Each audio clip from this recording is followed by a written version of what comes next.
Hello, and welcome to another episode of our program, Strategic Change Implementation in Action on Amorgate Radio Communication.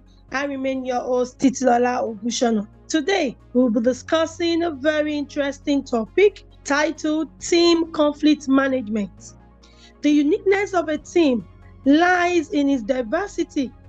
There are people with different skill sets, level of experience, and expertise. And interestingly, because of this diversity, they bring different perspectives to the team, which helps to improve organizational performance and achievement of set objectives.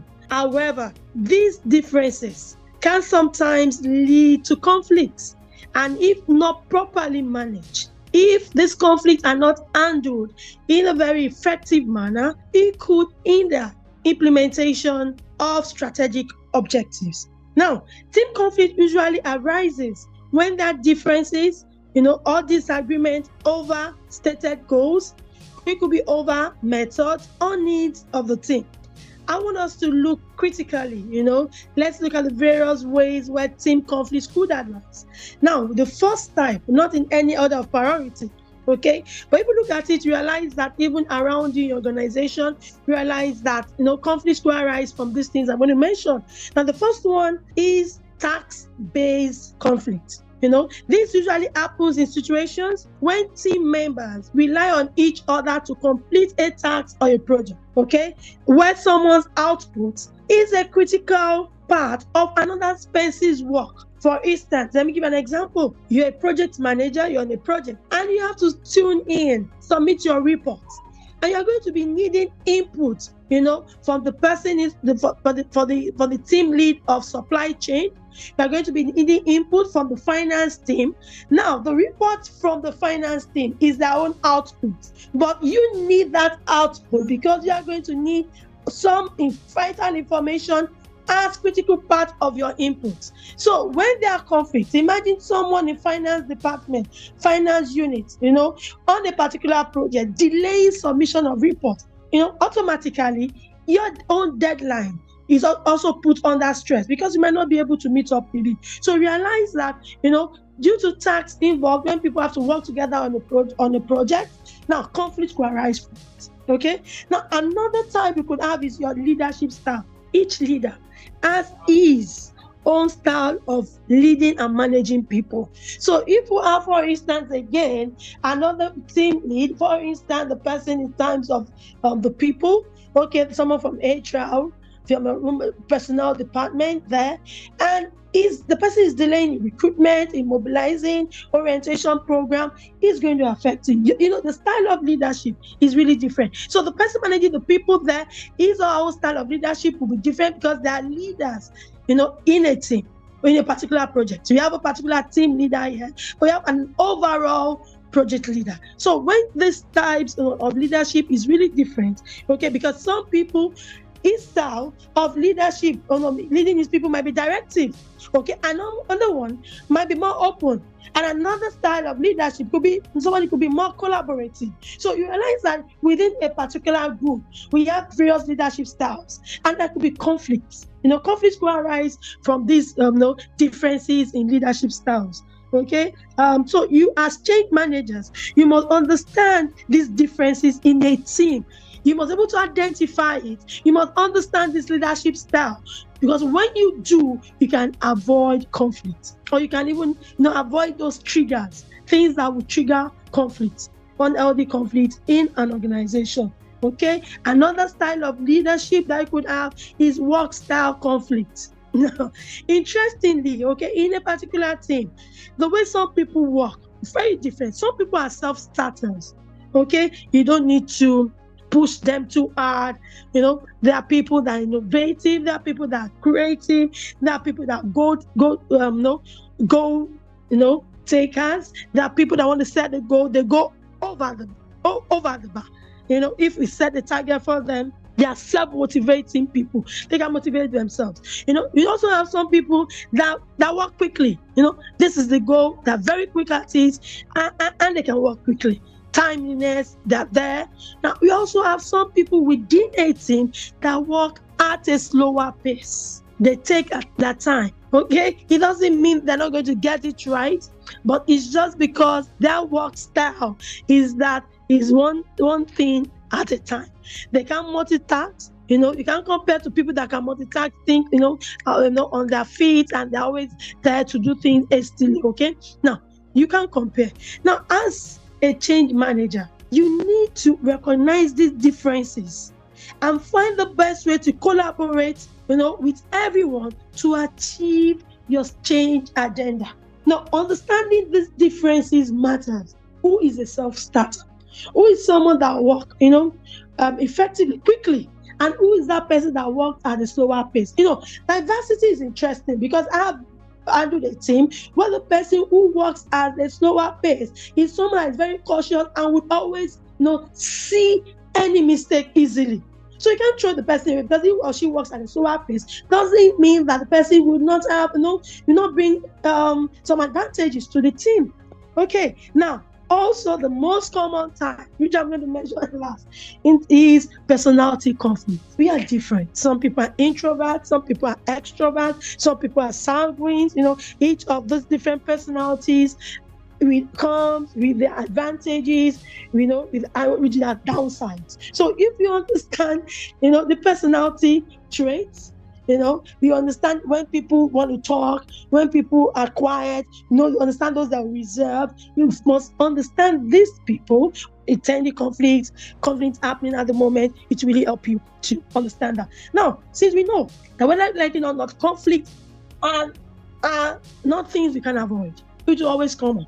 If it's not coming up based on tasks, it will come up based on leadership style, it will come up based on work style, or even personality. So what are those critical skill sets that you need to have, as a change manager?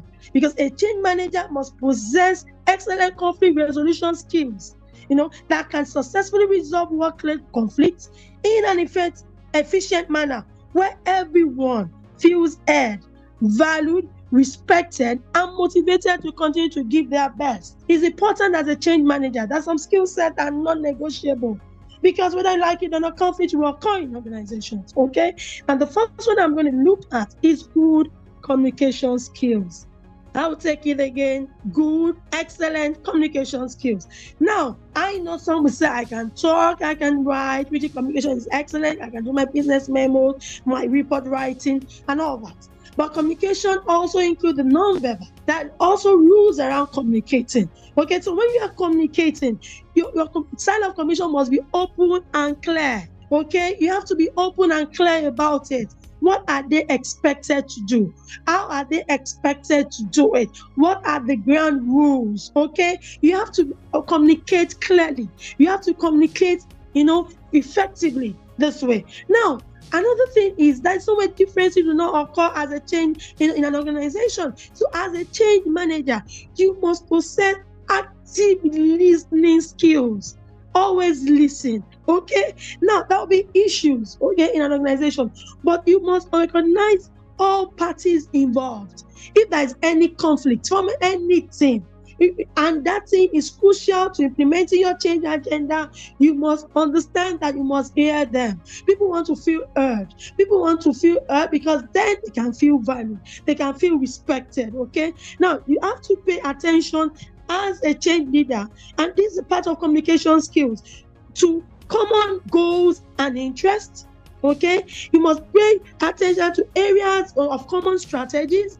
You must be able to identify points of agreement and disagreement, and also understand areas of alignment. It's your job as a change leader. So definitely there are some areas when there are issues on ground, there are areas where people are agreeing on some issues, so you don't set personalities. These are the areas of agreement, these are the areas of disagreement, and these are the areas of alignment. It's important that you can align all of these things together. It's important. Now, another thing you need to have as a change leader, another skill set right now is what I would say high level of emotional intelligence. People don't care how much you know until they know how much you care about them. You must have that. When you are listening, I would say empathetic listening. You listen, putting yourself in the shoes of the person complaining. You can't just say this is where it should be done. Now, if someone is complaining, I will always say say complaint as feedback. Okay, it's a gift. When people complain, that's a gift. You want to hear them out, you want to listen to them, and you must do it empathetically. Sometimes when you say, I'm listening, and your countenance, your facial expression, shows disgust. Your facial expression shows, are you talking this way? Shows is very uncomfortable. When people feel uncomfortable with your facial expression, you are indirectly shutting them up. So anytime you are saying you are listening, let your facial expression really depict that you're actually listening. Let your facial expression, be full of empathy. Okay, I'm not saying pretend, but I'm not saying do not have that facial expression that shows that you're aloof. Do not have that facial expression that shows that you do not care. So these are things I must know. You must understand people. You must understand why they are complaining. You must put yourself in their shoes. Until you do so, you will not see things from their own perspective. Now, as simple as the next skill is, it might look so granular, but I would say in conflict management, as a change manager, as a change leader, you must possess what I call patience. Patience looks simple. It sounds granular, but it's very important that you are patient. Now, let me tell you what I've realized. For you to be a change manager, you are going to possess very strategic skills. You are going to be a strategic person. So sometimes you have all the answers, but you must understand that you are managing a team.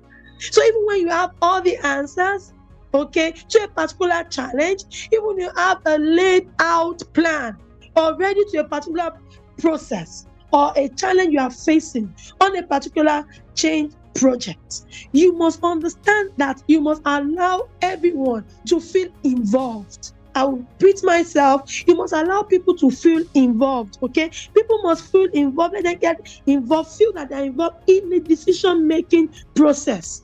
Even when you have all the answers, you have a template, you have a solution to the challenge on ground.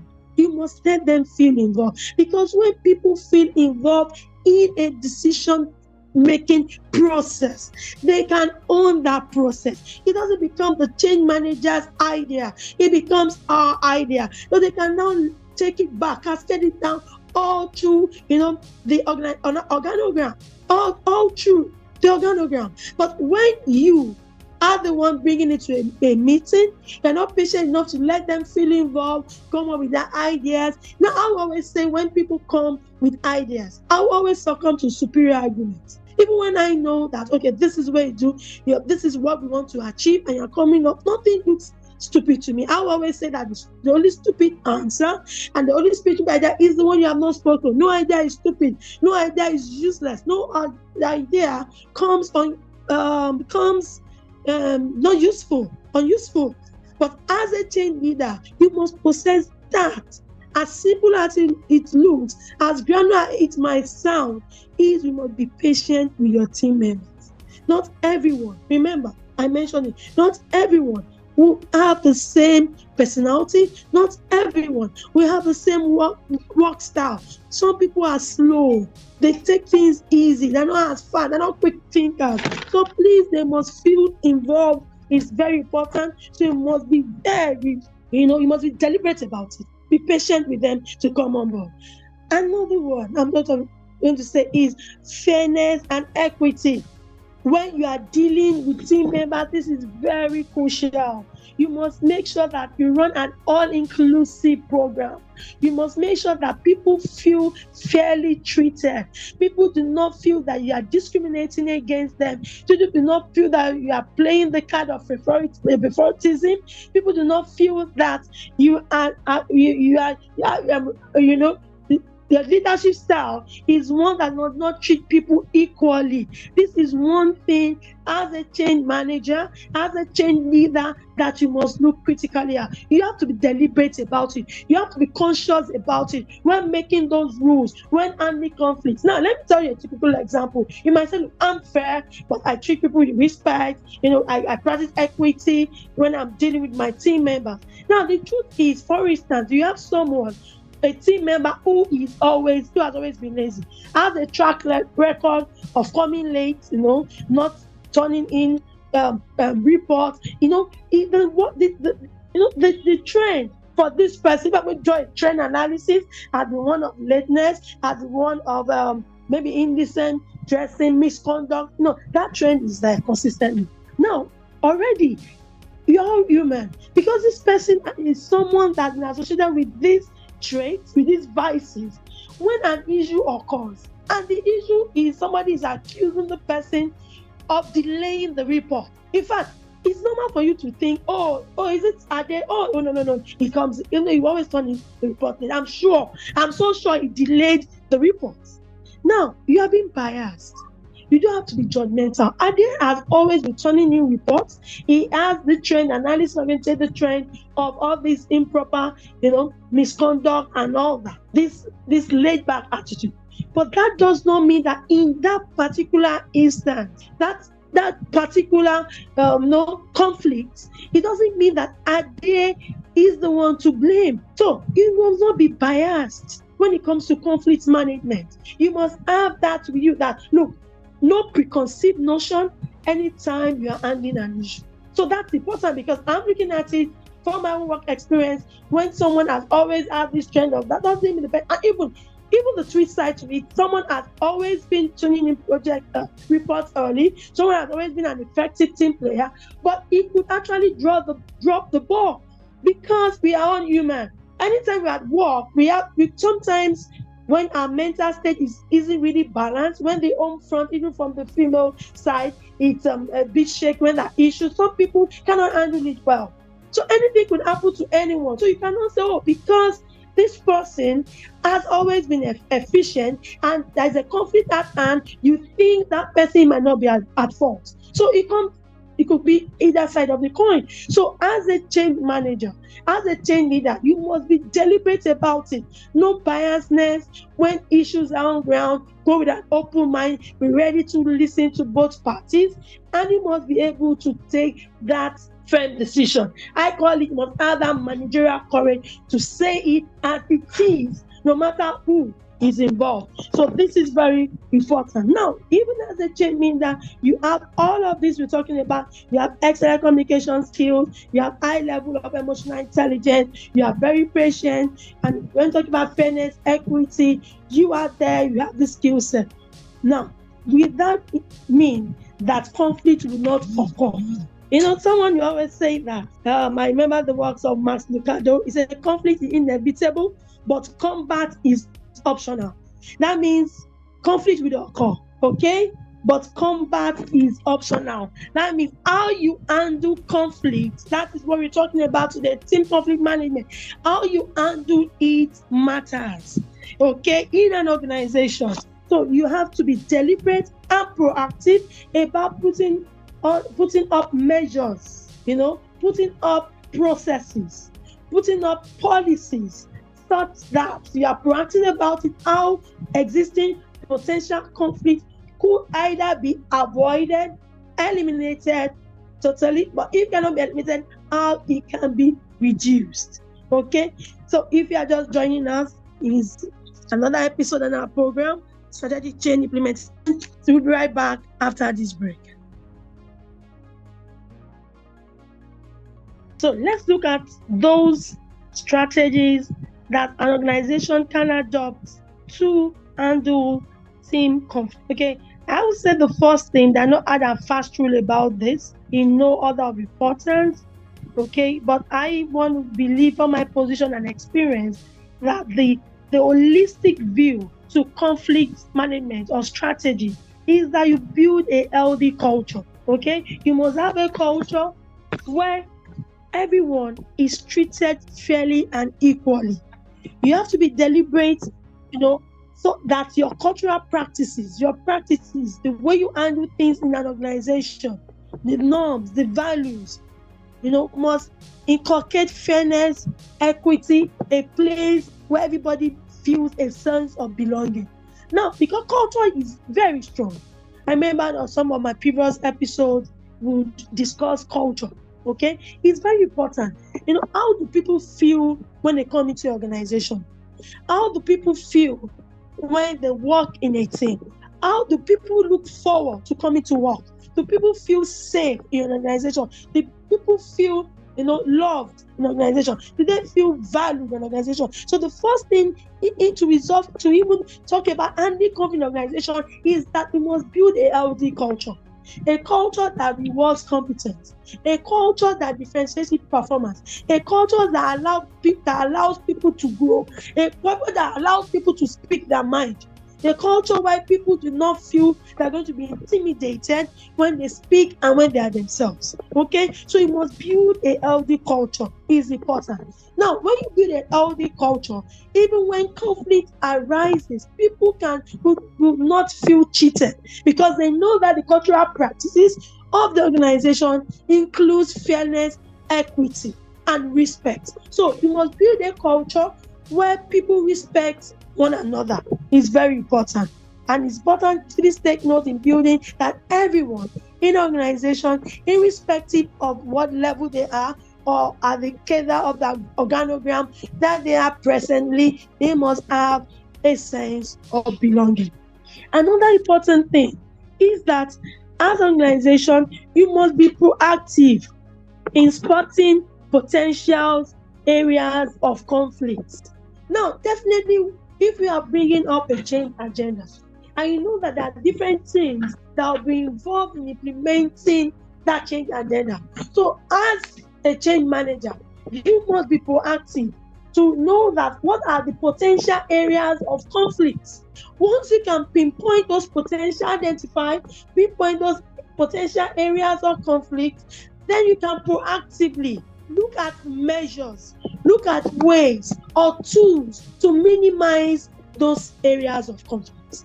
So even proactively, from the strategic point of view, is that once you have identified what the potential areas of conflict would be or could be, then you can immediately, put in measures that can eliminate, even not to allow it come up at all.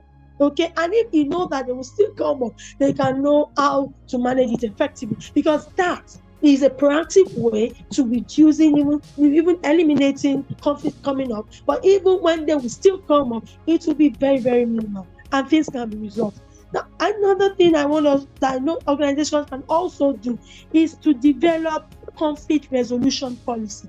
Now, because you have identified the areas of potential conflict in an organization, then you can say, okay, when it does occur, this is the policy, these are the guidelines. Now, that is a very proactive approach to it, because when you are coming up with that documentation that this is our policy, this is our guidelines, you are only looking at those key elements. How do we handle conflict when it occurs? So it's not going to be saddled with the expertise of a team manager alone.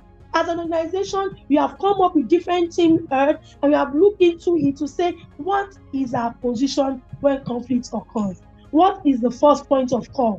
How do we communicate this policy? Is there going to be a policy complaint? Is there going to be a conflict complaint form that should be filled? Who fills it? Who initiates the process? Who do you submit it to? So the policy will look at all of those things, so that nobody, like I said, the essence of you and the conflict well in an organization is that nobody feels unjustly treated. Nobody wants to feel sidelined. Nobody wants to feel undervalued. Okay, is important. So that policy, developing of conflict policy, resolution policy, would help you a lot as an organization, such that all the critical points, how do you want it? And you could also have your process, conflict resolution process, okay, embedded in your policy, or a process, a document separately. And you look at issues is, okay, how do you, as an organization, investigate the conflict in order to identify the source of conflict? How do you even identify the source of conflict in an organization? Okay, now, because interestingly, you need to identify the source, the reason is important. So that's why we talk about issues when conflict occurs and not personalities. Okay, so all parties involved must agree to what the conflict is all about. So why is this conflict? We must narrow down to the root cause. Okay, now I talk about the cause and effect. Sometimes people look at the effect. People are complaining. What are they complaining about? Why are they complaining? Is what they are complaining, is it logical? So you must look at the cause. It's really important. Now, your process, we look at steps, saying, okay, now that you have identified, how do we dialogue? Okay, how do you dialogue? Because definitely, when people have conflicts on a particular issue, how do we dialogue? Will it be physical? Can you be done virtually? Is it a conflict? Is it an hybrid solution where you can be done physically or virtually? How do you dialogue? It's important. Now, it's important that even when you're dialoguing, okay, you must listen. Now that these two parties involved or all the parties involved have complained, okay, how do we identify the parties to be in your process? How do we listen? Now we listen, okay, who are those that will come up with what the issues are? Now, I would tell that from that first step, it's okay. Another step is let's investigate further. Investigating further means that, okay, now getting all the parties, they agreed on to agree on final step. Remember, the essence of conflict resolution process is for you to identify the root cause of it. The root cause could even be is interesting. Sometimes conflict occurs, and the root cause is even because people are stressed. Maybe the workload. Is it because, okay, maybe that's because maybe somebody has resigned, or we have a lot of people have resigned at a particular time, and it's taking the human resource department to fill up the talent management to get people on board. It could even be that sometimes I have seen it that conflict occurs because even the tools that a particular team set are using will be obsolete. I've seen conflict escalate, and the root cause was something so simple. Okay, and I've also seen conflicts happen in organization where the root cause is something that could have just been handled by just changing someone from a particular unit to another particular unit. So it's really important, because at the end of the day, you need to get all the parties to agree on final steps to determine best way to meet the common goal and set strategies to prevent reoccurrence. Is very important. So when you have your policy in place, remember that the essence of it is to have guidelines to how do you identify the root cause of the conflict, how do you dialogue, what are the channels of dialoguing, how do you investigate further in order to get all the parties to agree that, oh yes, this is the root cause of it. And again, the essence of it all is to determine best way to resolve the conflict, and also when you resolve the conflict, is the best way to stop or prevent and aid the occurrence of such. Now, for various organizations, there are different conflict management strategies. Okay, now you realize that when it does occur after the policy you have come up with it, now you know that sometimes what people do is avoidance, or some will say, okay, now some people just avoid conflict, by simply ignoring or failing to acknowledge the conflict. Okay, this is it, we fail to acknowledge it. No, that's not the best way to do. Because when you avoid that conflict as an organization, I call it impending disaster. You are just postponing the evil day. So avoiding, for me, some people do that, but to a very large extent, how effective has it been? Okay, what some people do when you talk about conflict resolution strategy is what we call competing. Okay, some people adopt that, and it's called the win-lose strategy. Okay, and I see it as an assertive method or way of winning disputes at all costs. Okay, at all costs, somebody must win, lose. Okay, so if this is my position, that position is what everyone must adopt. So I win the conflict and somebody loses out. I call the win-lose. It's also called the win-lose strategy. Now, another method, that you can now adopt in terms of your resolution, conflict resolution strategy. Like I said, when you have all of those conflict resolution policy, there must be a strategy to it. At the end of the day, how do we decide on what the final steps should be? How do we take the final decision in a particular point? Some people just avoid it altogether. Some people compete to say it's a winner takes it all approach. And some will call it accommodating. It's also called what we call smoothing over a conflict, And this occurs when you decide that, okay, what we just do is, okay, when this occurs, one party gives the other what it needs to resolve the conflict. Okay, just avoid the conflict. Just give it, okay, this thing in this, to avoid, let's give them all. Now, some people could argue back and forth to say that smoothing over a conflict is fine. If the person has that argument, just give it to them and somebody loses out. No. It's some people work in some circumstances, but I will say that what I have seen work so much is what I call collaborative strategy. Okay, and it's also called the win-win strategy. Okay, this is when all parties work together to find a mutually beneficial, agreeable solution to an issue. So, and I want to believe that this is very sustainable, has proven to be sustainable over the years where this has been adopted. This is a situation where we look at win-win situation. This is the issue on ground. In taking our final step, like I said previously, is when all parties, feel heard. All parties come to the table to negotiate. Okay, you must, even as a change leader, you must have that negotiating skill. You must be able to negotiate where all parties come together to negotiate. And negotiating means that the truth is we cannot have it all. Some said we give up A, B, C, for you to get the D, E, F. Another person will give up the G, H, I, to others get the J, K, L. So you know that you are sacrificing this for this position, and the other party too is sacrificing this for that position. So when people collaborate, when people come together, they all feel involved in the decision-making process, and no one, is likely to feel undervalued. No one is likely to feel cheated. So collaborative method has proven to be very effective, but it's important that you handle this very well. Okay, well, I recall the words of Mahatma Gandhi. We say, an eye for an eye, we only make the world go blind. Okay, so collaborative methods and eye for an eye approach is we are coming together to give up some, okay, and you also give up the other, so we come together to make this work. It's important that you handle conflict very well. And remember, when you handle conflict very well, you are going to avoid a recurrence. That means that, going through that process, that's why you must handle it well, so that you don't have to repeat the process, so that it does not escalate into something bigger. And we also talk about it does not come into what I say, postponing the evil day. Conflict can be handled effectively and efficiently if we can look at those ways that have been mentioned. A big thank you to you all for staying tuned to the end of today's episode. Thank you. If you have any feedback, comment, questions for us, send a mail to contact@thearmorgate.org.